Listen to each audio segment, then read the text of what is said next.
Hello everybody, Tim Pack from Terra Systems here with part 4 in our ISCO series where we're looking at chemical oxidation. Here we're focused on reaction and contaminant destruction. So we're looking at how did our ISCO program do and how do we actually measure that going forward. For discussion, one always has to, for a particular site, set a treatment goal. Those goals need to be reasonable, attainable, measurable, and flexible. If they're not reasonable, not attainable, not measurable, not flexible, you have no idea whether your site is moving forward, progressing, or not. If we look at the types of things that we could do, you can do the limited effort sites, the do nothing, technical and practicability, CAP monitor, or in ISCO programs, they can be focused on destruction of mass, a percentage mass removal, or a percentage in decreased concentrations. These are more limited effort, they're more attainable, things that can be done at site.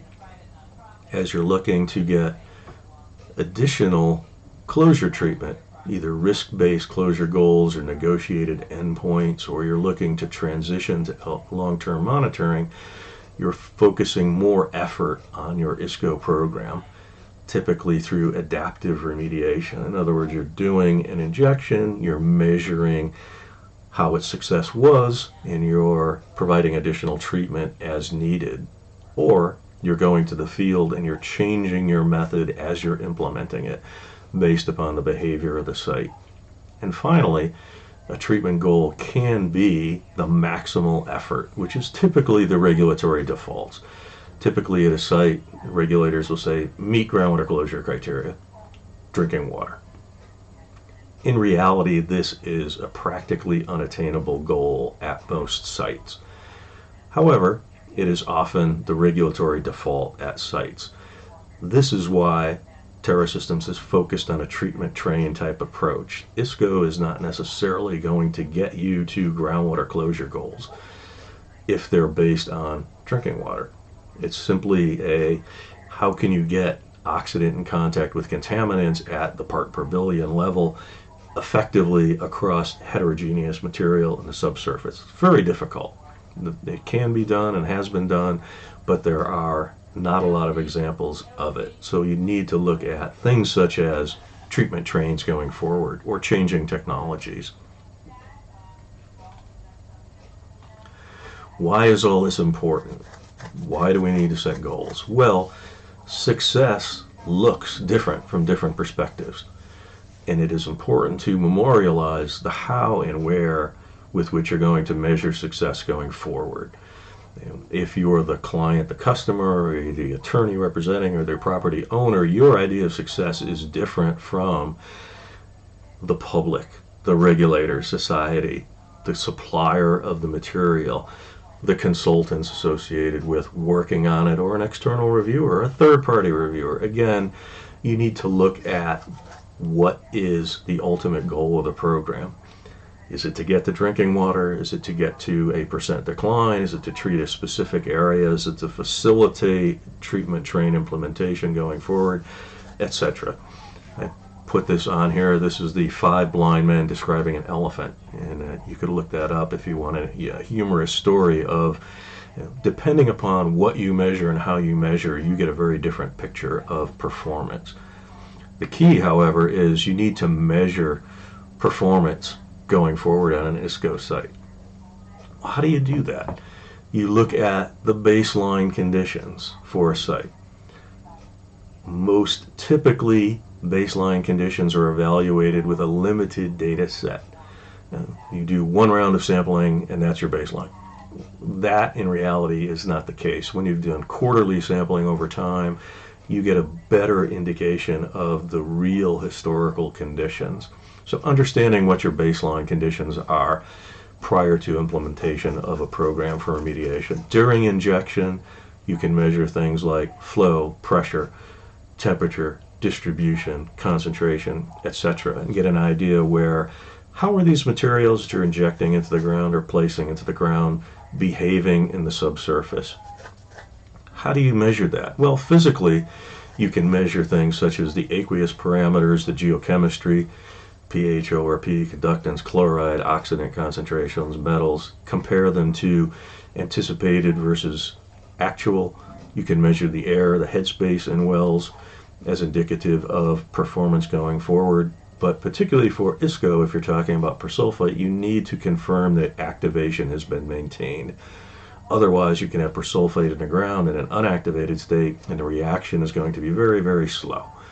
So you need to confirm that you've effectively maintained activation at a site. Finally, when you're looking to close a site or confirm that you are done doing your remediation program, how do you do that? Are you looking at measuring in existing locations versus new boring? Are you comparing to closure criteria, state-specific, location-specific, risk-based specific, etc., and understanding what those are ahead of time, because that will change programs going forward.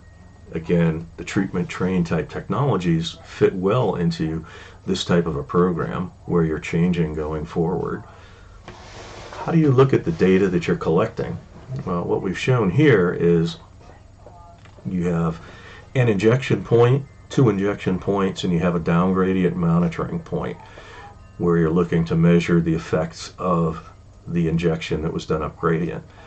Starting from the top, you have an oxidant concentration that's gone down, you have a contaminant concentration going down. Good dose, good distribution, good job. Looking down at the next one, you have your oxidant concentration going way down, your contaminant going down a bit, but going down not sufficiently. So you had good distribution, good treatment, but you didn't apply enough into the ground. Also good performance, but simply did not apply enough. Looking at the third one down, the contaminant concentration remained stable, the oxidant concentration went down. Embarrassing. You had a good dose, your oxidant is decreasing, it's reacting with something, but you had a poor distribution at a site.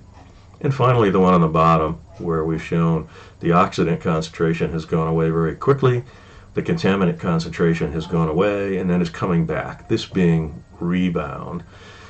A small dose was applied, poor distribution was obtained, or you simply did not account for rebound. And again, rebound here is shown as not quite up to original treatment, but can well be in excess of additional treatment if you apply too little material into the subsurface. ISCO destroys carbon. So ISCO can destroy bonding sites for contamination in the subsurface, or in other words, it can release material that's sorbed to soil into the aqueous phase. So if you don't apply enough oxidant to account for what's sorbed to soil, your oxidant is quickly consumed with the aqueous phase material that exists, and concentrations spike back up to where they are. So part of the design process is to take a look at that going forward. Leave you a couple of final comments. This is the 4th in the series of 4, so I just want to leave you with a couple final thoughts for ISCO programs. Things do not always go according to plan. A design is a design. It's what you think is going to happen based upon what you know of the site. So being able to measure and respond to deviations from expectations is important in the field, this being the management of change. If you're in the field and things aren't injecting the way you're expecting them to be, continuing to apply the same process over and over is not necessarily going to get you where to go. Understanding why the material is not going into the ground as you expect is quite important. Secondly, recognizing that heterogeneity is the norm. Sites are not isotropic in any form. Material that looks like clean sand, perfectly the same everywhere, is not the case. It does differ. Gradationally, it can differ. Organic carbon content, it can differ. Contamination, it can differ. So this heterogeneity is the norm. Expect that for your sites. Some wells are going to perform really well. Some wells are not going to perform well. Concentrations may decrease in certain areas of the site and not others. So you need to be able to go back and use that information to reinterpret your conceptual model and figure out why that behavior occurred. Finally, if you aren't tracking, interpretation is speculation. In other words, if you're not measuring during injection what's been going on at your site, or post-injection what the concentrations are doing, your interpretation of the results is completely speculation. If you aren't measuring information during and following the process, you can't realistically say what your performance is. Finally, building upon these three comments, if you aren't changing, you aren't remediating. Remediation is not meant to be specific. It is meant to change over time in response to site behavior. So recognizing that going forward and providing yourself flexibility in your implementation plans is vitally important to being able to make those changes in the field. I leave you with Albert Einstein's quote on here regarding insanity. Insanity being doing the same thing over and over and expecting different results. Remediation is meant to be a changing program. So collecting that data to evaluate your performance going forward is critically important to the overall success. And I will simply leave you with Terra Systems, here's our folks, here to help, happy to assist in any way we can with design, site review, expectations, implementations, dosing, etc. Please reach out. I thank you all for your attention in this 4-part series. I hope it was helpful. Any comments, please respond and let us know how we did. If you'd like to see something further or in the future, please let us know. Thank you so much for listening. Appreciate it. Have a good day.